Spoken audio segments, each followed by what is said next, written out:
The Rake. Original author unknown.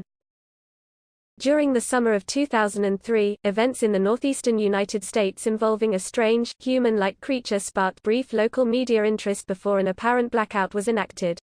Little or no information was left intact, as most online and written accounts of the creature were mysteriously destroyed.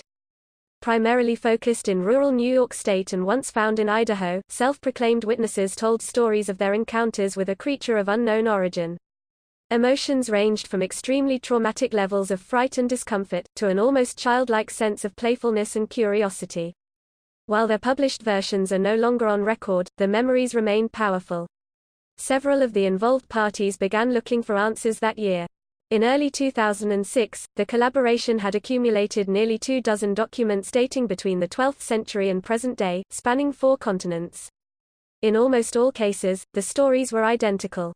I've been in contact with a member of this group and was able to get some excerpts from their upcoming book. A Suicide Note. 1964.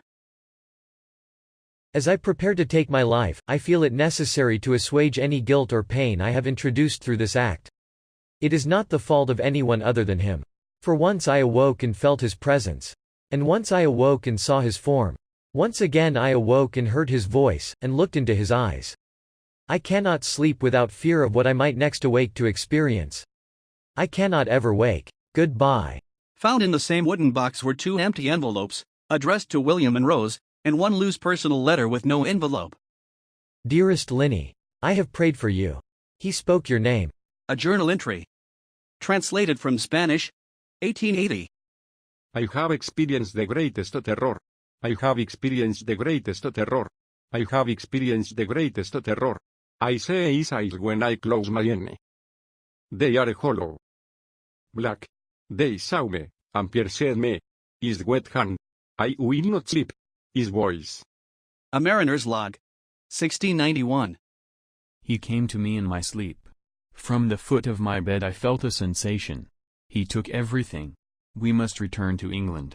We shall not return here again at the request of the Rake. From a Witness. 2006. 3 years ago, I had just returned from a trip from Niagara Falls with my family for the 4th of July.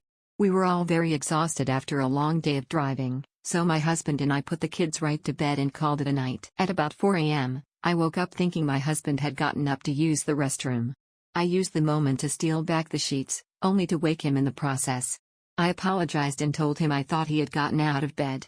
When he turned to face me, he gasped and pulled his feet up from the end of the bed so quickly his knee almost knocked me out of the bed.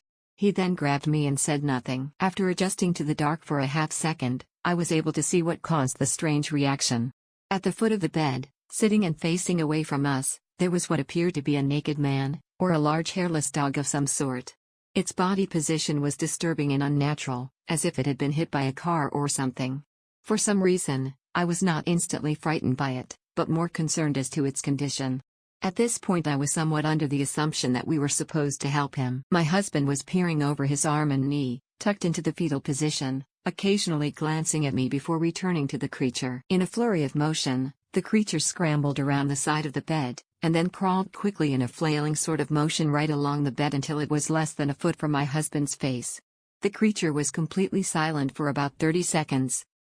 Or probably closer to 5, it just seemed like a while. Just looking at my husband. The creature then placed its hand on his knee and ran into the hallway, leading to the kids' rooms. I screamed and ran for the light switch, planning to stop him before he hurt my children. When I got to the hallway, the light from the bedroom was enough to see it crouching and hunched over about 20 feet away. He turned around and looked directly at me, covered in blood. I flipped the switch on the wall and saw my daughter Clara. The creature ran down the stairs while my husband and I rushed to help our daughter. She was very badly injured and spoke only once more in her short life. She said, "He is the Rake." My husband drove his car into a lake that night, while rushing our daughter to the hospital. They did not survive. Being a small town, news got around pretty quickly. The police were helpful at first, and the local newspaper took a lot of interest as well. However, the story was never published and the local television news never followed up either. For several months, my son Justin and I stayed in a hotel near my parents' house. After we decided to return home, I began looking for answers myself. I eventually located a man in the next town over who had a similar story. We got in contact and began talking about our experiences.